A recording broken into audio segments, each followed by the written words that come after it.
Bonjour à tous, j'espère que vous allez bien. On se retrouve pour le brief du mardi 8 juin 2021. Alors, je fais le sommaire, comme d'hab, on parlera du Bitcoin, bien entendu. Est-ce qu'on a vraiment techniquement un élément pertinent? Oui, on va en parler juste après. On va parler également de l'order flow. J'allais le zapper encore une fois. On fera un petit peu d'order flow pour récupérer un petit peu la psychologie et le sentiment. Parler d'un scénario qui s'est passé précédemment, donc en octobre 2019, si j'ai bonne mémoire, de chasse à de la liquidité. Donc, on va en parler. On parlera également des alts. Donc aujourd'hui, j'ai sélectionné alors Ethereum pour le coup. Je vais juste remettre le 4 heures et Coinbase pour après, comme ceci. On parlera rapidement d'XRP-LTC puisque pour le coup ici, il n'y a rien qui a bougé. Enfin, au sein de la contraction, oui, j'en parlerai, mais pour un mec qui cherche l'achat ici, rien n'a bougé pour lui. Et Matic, j'en parlerai également. Je ferai une mise à jour à la dernière que j'ai faite à l'été ici, quand justement je mettais un peu de warning sur le fait de prendre des profits dans cette zone de rechargement de short, ça pouvait être très intéressant. Alors Bitcoin pour le coup, oui, techniquement il y a un élément qui change. Alors rappelez-vous, nous étions, non ça à chaque fois je me trompe, on était dans justement cette phase de contraction, les acheteurs avaient tenté de résoudre vers le haut, comme on l'avait dit, c'est bien, mais il faut avoir une dynamique qui est claire, c'est-à-dire que c'est bien de sortir de l'autre côté du triangle, mais c'est pas suffisant, il faut vraiment venir casser ce niveau pour reprendre une dynamique qui est haussière. Et donc on avait identifié à contrario les vendeurs, quel était pour eux le point à casser pour avoir une dynamique qui est baissière, c'était ici. C'est-à-dire qu'à l'heure actuelle, si on clôture ainsi, aujourd'hui, sous ce seuil, on quitte d'ores et déjà cette structure de contraction et on reprend une dynamique qui est baissière. Vous voyez un petit peu le M ici. Donc certains me diront non mais ça peut être un W, etc. Non, un W c'est strict, un W c'est comme ça, et un M c'est bien comme ça. Donc là on a bien un M qui se dessine, il n'y a aucun W ici. Ok. Alors, juste ici, le M prend forme. Un M, c'est signature d'une dynamique baissière, et donc on a l'information que ça y est, la dynamique redevient baissière, et donc on est mature pour partir sur des mouvements de continuation baissier. Faut pas créer victoire trop vite pour les vendeurs tout de même, puisqu'au sein de ce range, on avait une contraction qui a été gagnée par les vendeurs pour le moment. Maintenant, il faut que les vendeurs viennent casser le plus bas du range, donc les 30 000 $. S'ils viennent casser les 30 000 $, ils auront gagné ce range à ce moment-là, probablement de la continuation baissière. Et donc on avait identifié justement des niveaux d'extension qui sont très très pertinents et que le marché aime bien venir chercher en cas de résolution baissière. Donc ici on a les 21 000 $, donc entre les 21 900 et les 17 010 $. Je ne crée pas victoire trop vite pour les vendeurs, puisque vraiment, comme j'ai dit, il faut vraiment venir péter également le bas du range. Parce que pour l'instant, c'est bien la résolution baissière de la contraction, ok, mais il faut aussi avoir une résolution baissière du range, et pour l'instant, ce n'est pas le cas, ok. Donc, on avait placé une alerte ici pour ma part à la sonner, donc là je me suis dit, ah, techniquement, ok, j'ai quelque chose qui a changé ici, je ne suis plus dans une contraction, mais j'ai bien une reprise de dynamique baissière ici, pour le moment. Donc la prochaine alerte, elle est ici aux 30 000, si on s'affranchit des 30 000, on ira faire un petit peu de business plus bas, très très probablement, et donc les niveaux qui sont clairs, hein, juste d'un point de vue creux dans la value, donc où le marché pourrait venir faire un peu de business. On a cette zone, donc entre les 24 000 et les 30 000 $, donc ici, et on a également un petit creux ici entre les 22 et 20 000, et bon, pour aller plus fou d'entre nous, on aura entre les 12 700 et les 18 000. Je sais pas du tout si on a recherché ces niveaux de prix, mais ce sont des prix qui sont assez réalistes, j'ai envie de dire. Maintenant, on va regarder au niveau de l'order flow, et là, c'est là que ça va vraiment être intéressant et pertinent. Je vais vous montrer le petit scénario qu'on a eu justement en 2019. Donc on était dans la même chose en gros, il s'est passé exactement la même chose, c'est-à-dire que on a eu ici une phase de range, donc ok, un range c'est bien, borne basse, borne haute, on tape les deux. On a eu également la petite trendline haussière comme ceci. On est bien évidemment venu péter la trendline vers le bas, tout comme on est en train de le faire à l'heure actuelle. Je vais vous dessiner ça, hop. Oups, ça j'en reparlerai de la deadline juste après. On a du coup ici, pareil, cassure de trendline baissière, mais le marché est venu faire quoi? Un mouvement assez d'enfoiré si je puis dire, c'est-à-dire justement une simple chasse au stop. Donc en gros, on est venu sortir les acheteurs qui ont tenté de construire des positions acheteuses depuis des semaines, hop, le gros V, puis on est reparti dans l'autre sens. On pourrait totalement faire ça, mais je vais vous donner les conditions pour qu'on puisse faire ça. Mais ici, c'est exactement ce qu'on a fait, donc ici, résolution du range vers le bas, également la cassure de la trendline, la grosse bougie rouge, l'accélération, donc là, on sort les acheteurs, juste ici, la petite conso, puis le gros squeeze. Et à ce moment-là, retracement, zone de rechargement de short du précédent mouvement, un gros mouvement d'enfoiré si je puis dire. Ok. Et donc là, accompagné par des petites news positives, pour ceux qui s'en rappellent, la Chine s'intéresse à la blockchain. Bon, comme par hasard, la Chine bannit le mining de ce qu'ils nous disent il y a quelques semaines, Puis pour le coup, on verra si la Chine sort une news ou pas, si on a un gros V-bottom pour justifier le squeeze. Je vais vous donner les conditions d'un point de vue order flow de ce genre de scénario. C'est très simple. C'est-à-dire que si on se met à voir ici, pour le coup j'ai deux fois le même truc ici, je m'en fous, hop, ok. Et je vais ajouter également ça, hop, alors, Open Interest, Stablecoin, je le mets ici, voilà. C'est-à-dire que si on voit l'intérêt faire ça, donc l'intérêt augmenter comme ceci, fortement, hein, avec un funding qui baisse comme ceci, on se dira, ok, les mecs sont en train de shorter le mouvement baissier. Si ça augmente fortement, que vraiment on se met à augmenter d'une façon très très forte et violente, on aura l'info que tout le monde est en train de shorter le mouvement baissier, ça y est, tout le monde a vu le triangle, tout le monde est en train de shorter la cassure du triangle. On ira bien évidemment faire un petit tour sous les creux, puisque là il y a vraiment des stops très très simples à venir chercher, hein. Donc la prochaine zone à stop c'est les 31 100, la prochaine zone à stop c'est les 28 600. Ici bon, je suis sur le contrat de Binance, sur les prix spot ça diffère. Mais bon, information que les gens shortent. Et donc il se passera quoi? Si tout le monde short la cassure baissière et le mouvement baissier, comme ce fut le cas en octobre 2019, ici, ben on aura justement le gros squeeze. C'est-à-dire, ici, boum. Là, tout le monde qui est choqué, mais il se passe quoi en fait? Les gens se sont dit, il se passe quoi? Mais ce qui s'est passé, c'est que tu as eu tout le monde qui a shorté ici, donc le marché, il a fait quoi? Il a liquidé tout le monde dans l'autre sens, et il pourrait totalement faire ça à l'aube, justement, du 25 juin. C'est pour ça que j'ai dit que j'allais en reparler, puisque on a quand même beaucoup de contrats qui expirent, et il y a des intérêts qui sont un petit peu plus hauts sur certains contrats, je m'explique. Donc il y en a aussi qui ont des intérêts plus bas, hein, mais je vais m'expliquer. Alors, juste ici, je vais retourner sur Bitcoin. C'est Bitcoin ou pas? Non, c'est l'Ether ici. Je vais retourner sur Bitcoin, 25 juin. Alors, bon, déjà, on a un max pain price à 44 000. Donc en gros, le max pain price, c'est quoi? Comme j'expliquais aux élèves juste avant, pour faire très simple, c'est le prix à venir chercher pour faire souffrir un maximum de personnes, max pain price, si on clôture à ces niveaux. Et donc ça signifie quoi? Parce que ouais, comment s'identifier, etc. C'est très simple. Sur les options, vous avez possibilité d'acheter, vendre des calls, et donc d'acheter, de vendre des puts, ok?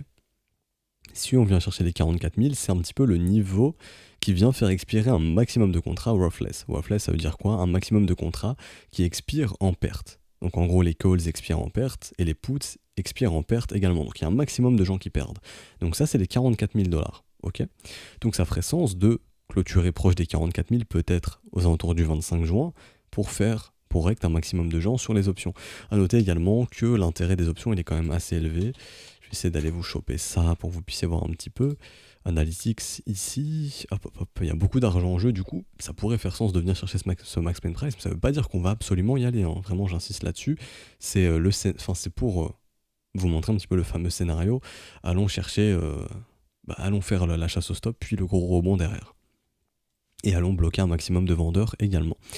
Alors, ici, ok, donc on a un intérêt quand même, donc la queue sur Berybit, hein, de 5 milliards côté option, c'est beaucoup, c'est un intérêt qui est quand même assez élevé, donc faut pas le négliger. Par exemple, l'intérêt, je vais essayer de venir vous choper ça, l'intérêt total des contrats perpétuels futurs, tout ce que vous voulez sur le Bitcoin, donc tout ce qui n'est pas option, je vais essayer de vous trouver ça.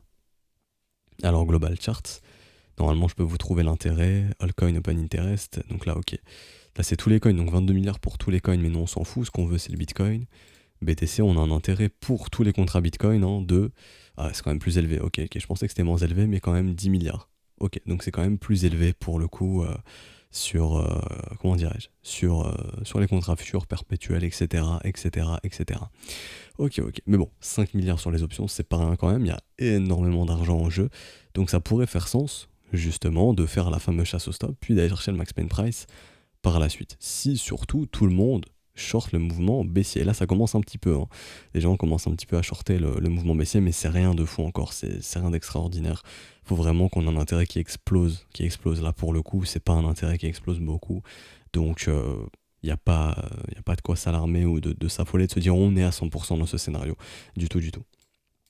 Ah oui, je voulais noter également, ajouter, donc là je vais venir ici, hop, Netflow, non, comment ils disent ça sur Glassnode, Exchanges, ici, Netflow volume.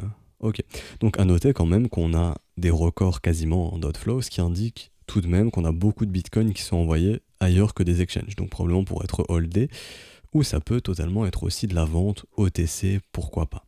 Mais il y a beaucoup de bitcoins qui quittent les exchanges, donc c'est peut-être des bitcoins qui sont capturés par des whales et qui veulent être holdés par la suite, par exemple. Ok, donc des bitcoins qui sont faits pour être hold, pour être vendus plus tard. Il n'y a plus tellement d'inflow, pardon, dans le sens où on envoie massivement du bitcoin sur les exchanges. À voir, hein, si on a une résolution baissière, et à ce moment-là on se dira ok, bon bah les bitcoins peuvent revenir, mais pour le moment voilà, les inflows s'envoyaient un petit peu plus haut pour le coup. Ici beaucoup d'inflow, un peu d'inflow, bon bah sur le mouvement baissier, probablement la panique ici, mais pour le coup il n'y a plus trop d'inflow, donc plus beaucoup de bitcoins qui sont envoyés sur exchange pour être vendus, mais ils sont plus justement sortis des exchanges pour probablement être hold par la suite, ou être vendus en OTC, donc en dehors du marché. Ça aussi, c'est une thèse qui se tient, il n'y a pas de problème. Ok. S'il y a des whales qui ont beaucoup de besoin beaucoup de liquidité, bah c'est compliqué de vendre 15 000 bitcoins sur le spot par exemple. Ça peut vraiment être compliqué si vous passez sur un exchange classique. Alors, je voulais juste parler de ça. Également des liquidités pour vous parler du fameux scénario V. Il y a beaucoup d'ordres sur BitMEX qui attendent bizarrement sous justement la structure ici, enfin sous la précédente mèche juste ici. Donc, on pourrait venir chercher ces liquidités. Je vais voir ça un petit peu sur les autres exchanges également. Est-ce qu'on a beaucoup de liquidités ou pas qui attend? Alors, ici pour le coup, ouais, Coinbase, c'est pas incroyable. Deribit, allons voir Deribit. Est-ce qu'on a vraiment un truc suspect ou pas? Bon, il y avait beaucoup de liquidités qui attend ici. Pour le coup, on est en train de filer ces ordres doucement, mais sûrement. Je vais juste venir choper les gros ordres. Bon, il y a quand même quelques ordres qui traînent ici. Rien de fou non plus. FTX, est-ce qu'on a quelque chose d'intéressant ou pas? Alors, bon, ici, non. C'est totalement... ouais, c'est pas intéressant. Ah, très bizarre ici. 20 000, ok. Quand même beaucoup d'ordres qui attendent ici. Mais bon, rien de fou non plus. Et nos fameuses whales sur les exchanges asiatiques, pour le coup, ont maintenu leurs ordres ici. Hein, très suspect. Mais il n'y a pas non plus de grosse liquidité plus bas. Donc, wait and see, j'ai envie de dire. Est-ce qu'on a quelque chose qui traînait au passé? Non plus. Non plus. Ok. Donc, rien de fou non plus de ce côté-là. Et un petit Bitfinex qui des fois est assez suspect également, et Bitstamp après pour être sûr. Alors ouais, bon, je vois pas quelque chose de flagrant ici. Et Bitstamp pour le coup, qui est beaucoup utilisé également des fois, hein, pour poser des petits ordres intéressants. Regardons. Ok. Grosso modo, ça traîne un petit peu par là, donc le bottom, bon, c'est rien de fou, hein. Ouais, il n'y a rien d'incroyable. Il n'y a rien de fou non plus. Ok. Bon, voilà, ça c'était pour un petit peu vous parler du fameux scénario. Je te fais lever, donc en gros, je te fais la chasse au stop, je te fais ça, quoi, je consolide, puis je reverse, et donc je viens chercher les creux dans la value. Ok. Faut vraiment noter et prendre compte que ces creux seront comblés tôt ou tard. Donc il y en a plus bas, il n'y a aucun problème, mais ces creux seront comblés aussi tôt ou tard. C'est-à-dire que le fameux le mouvement de marché qui viendra retracer le mouvement, on l'aura tôt ou tard. Ça peut être cet été, ça peut être à la rentrée, mais tôt ou tard, on retrouvera des prix. Enfin, un bitcoin, on le retrouvera entre les 54 000 et les 50 000 et les 48 et les 43, grosso modo, pour venir chercher ces creux. Ok, ça, faut vraiment être conscient, en être conscient et le noter.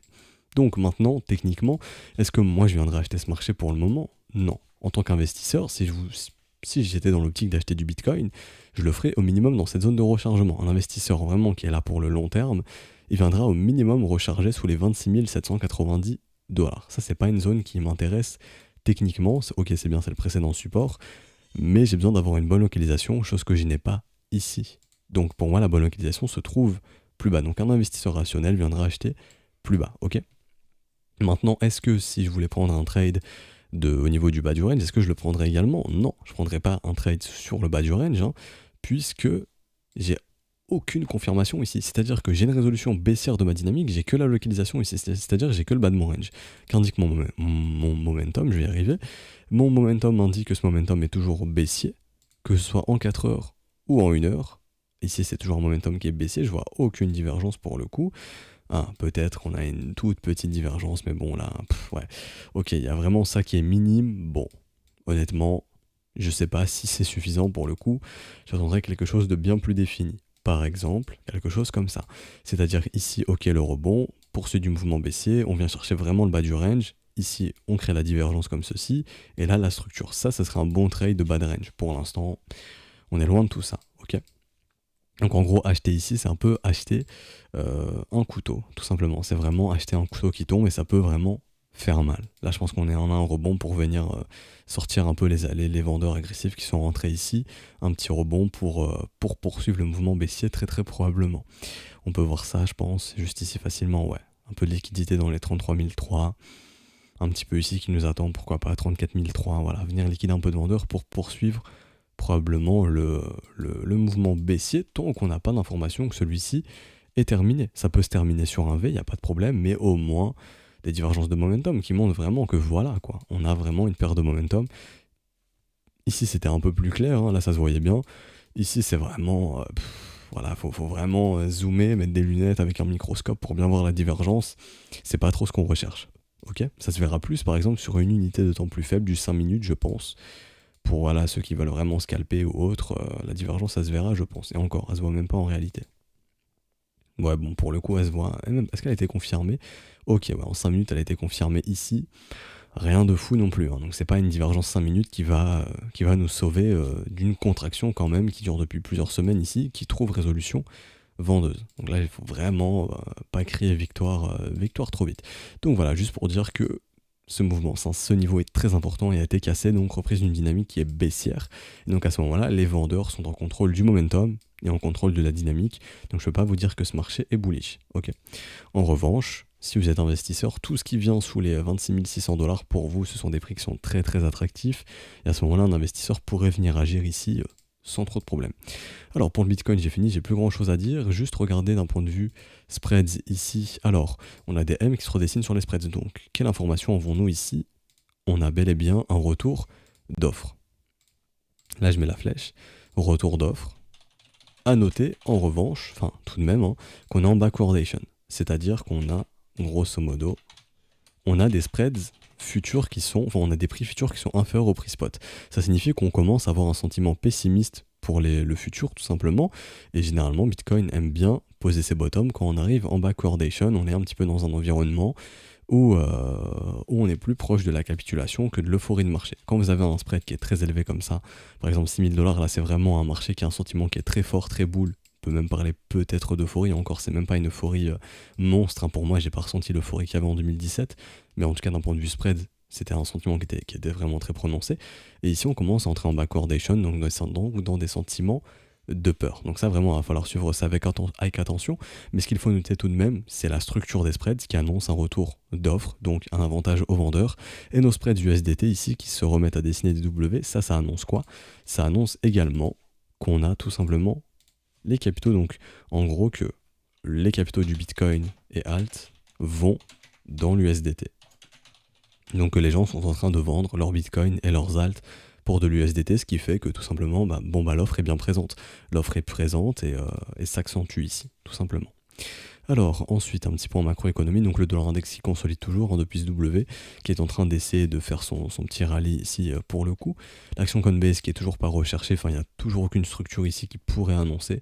Il faudrait vraiment venir casser ici, hein, qui pourrait annoncer qu'on on retrouve de l'intérêt côté institution sur l'action Coinbase, donc qui pourrait porter de l'intérêt sur le marché crypto. Hein, si les instituts achètent du Coinbase, achèteront probablement dans le secteur crypto, pour l'instant c'est pas le cas. Et j'ai rien de plus à dire pour le coup. Alors on termine ce brief avec Ether qui pour le coup, lui, n'a pas résolu cette contraction, hein, comme je disais aux élèves juste avant. On n'a pas résolu cette contraction, c'est-à-dire qu'on est toujours dans ce scénario sommet, creux ascendant, sommet descendant, creux ascendant, sommet descendant, creux ascendant pour le moment. Pas de résolution, on a un Ether qui est moins bear qu'un Bitcoin pour le coup. Il est toujours dans ce range, donc il n'y a rien de plus à dire, hein, si je cache la charte ici. Bon, il est toujours dans le range, il n'y a pas de résolution, mais pour le coup, lui, il n'a pas repris une dynamique qui est baissière. Donc il est moins bear qu'un Bitcoin. Maintenant, si vous êtes investisseur long terme, encore une fois, où est-ce que vous voulez venir acheter de l'Ether? Ici c'est clair, zone de rechargement entre du 998 et du 1700 $. Enfin même plus bas que les 998, hein, sait-on jamais. Mais tout ce qui vient entre 1700 et 1000 $, grosso modo, dans un premier temps, c'est un très très bon prix pour les investisseurs long terme si vous souhaitez investir. Si vous souhaitez acheter le bas de ce range, tout ce qui revient en zone de rechargement également pour vous, c'est une très très bonne opportunité. Donc ce sera entre du 2100 et du 1900 $ si vous souhaitez racheter de l'Ether. Ok. Pour le coup, là, on est en train de poursuivre cette contraction. Hein, et donc ça, c'est la zone de rechargement du précédent creux. Donc, si vraiment Ether veut maintenir sa contraction, il ne devrait pas aller sous les 2185 $, tout simplement. J'ai pas grand chose d'autre à dire. On avait un momentum qui avait été récupéré par les bulls. Bitcoin est bear, donc malheureusement Ether suit Bitcoin et pour le coup, Ether reprend un momentum qui est bear. Donc Ether semble vouloir suivre le petit Bitcoin. Alors, XRP, pour l'instant, toujours dans cette phase de contraction, enfin dans cette phase de consolidation pour le coup. Aucune structure qui annonce un retour des bulls ici, donc faudra être patient.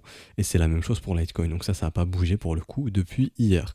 À noter tout de même que comme Bitcoin sur LTC, on est en train de venir péter ce creux ici qui annonce tout de même, hein, si on confirme, si on clôture sous ce seuil, une reprise de dynamique baissière, donc peut-être de revenir tester le V ici tout simplement. Ok. Donc en gros proche des 117, 146 dollars et 6 à 7, aller un petit peu plus bas. Et quels seraient les prix vraiment très très intéressants? Les lignes de coup des précédents W, donc pour le coup, un 68 dollars serait vraiment très très intéressant sur Litecoin et tout ce qui revient en zone de rechargement long terme. Hein. Donc là on y est, on commence à y revenir. Donc grosso modo, vous retrouvez des prix très très intéressants sur Litecoin, mais bon, on pourrait en choper pour moins cher si on a vraiment une confirmation de cette dynamique baissière ici. Et donc le petit dernier Matic pour clôturer ce brief. Alors Matic, on en parlait un petit peu. L'euphorie, c'est-à-dire ici complètement un mouvement complètement fou, hein, une parabole, comme on l'appelle, un mouvement qui est complètement parabolique, un marché qui vient trouver ce sommet quand les news arrivent, donc enfin simplement le buy de rumor, celle de news, schéma classique de marché, et bien entendu, personne n'achète quand les structures sont données. Donc par exemple, on en parlait il y a plusieurs mois, hein, quand les W étaient présents, où on avait vu que voilà, les whales accumulaient massivement. Donc simplement ici, c'était un peu cadeau, comme je le disais, du Matic à 3 centimes, des whales qui accumulent, des WUCLI qui se forment. Ça c'est très très puissant. Prendre profit bien entendu sur un mouvement haussier. Et donc pour ceux qui étaient entrés un petit peu sur le mouvement haussier, ici on en parlait, il y a eu un gros décrochage. Donc ça vraiment, généralement, ça annonce quand même une phase qui montre vraiment que les boules se font nettoyer ici. Et ce rebond était vraiment une bonne opportunité pour prendre beaucoup de profit. Comme j'en parlais, cette zone de rechargement de short, il fallait vraiment voir ça comme une excellente opportunité pour reprendre du cash ici, vraiment récupérer du profit, puisqu'on retrouvait des prix très attractifs. Hein. Le fait de perdre vraiment cette dynamique ici de parabole, ça annonçait peu à peu vraiment une fin de mouvement. Surtout qu'ici, comme on en parlait, toutes les news arrivaient, donc on était vraiment dans le cas d'un sell de news. Faut vraiment faire attention à ça, faut pas jouer avec ça. Donc le cas du sell de news, c'est dangereux, ok. Et donc cette zone de rechargement short c'était un bon point de vente. Maintenant, est-ce que la dynamique reste haussière ici? Pour l'instant, oui. Mais est-ce que j'ai envie d'acheter ce marché? Non, loin de là. Pour moi, j'achèterai pas ce marché tant que je vois pas la structure bullish à des prix plus attractifs. Et des prix plus attractifs, c'est quoi? C'est de la zone de rechargement tout simplement. Donc tout ce qui est entre 1,03$, même dessous, 60 centimes, ce sont des prix attractifs. Maintenant, on peut voir que dans le profile, il y a vraiment eu très peu de business ici et ici. Donc déjà, un Matic qui revient entre 40 centimes et 70 centimes, c'est très réaliste. Et je dis pas qu'on va y aller demain ou dans une semaine, mais à long terme, si on a un Matic qui, ça y est, a fini son rallye pour le moment, pourrait venir chercher ces zones de prix sans problème. Et là, pour un investisseur vraiment qui veut du Matic, c'est un prix qui est très bon. Également ici, un petit cran entre les 23 et 35 centimes, sait-on jamais, si on revient chercher ces zones de prix ici également, c'est une très très bonne zone de prix également.